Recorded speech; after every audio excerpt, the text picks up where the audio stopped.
Many killed as gunmen attack CUPP spokesperson Ikenga Imo Ugochinyere's residence in Imo State.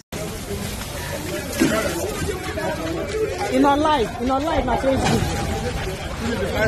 This is the height of it.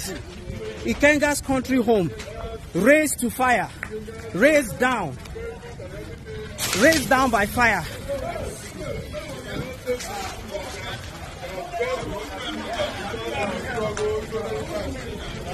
Ikenga's country home, razed down by fire, by unknown gunmen. Look at this.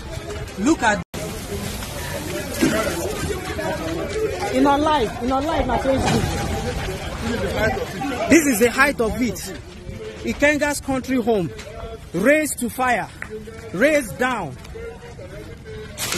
by fire.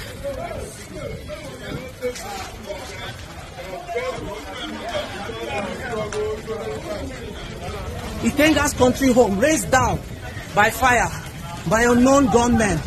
Look at this.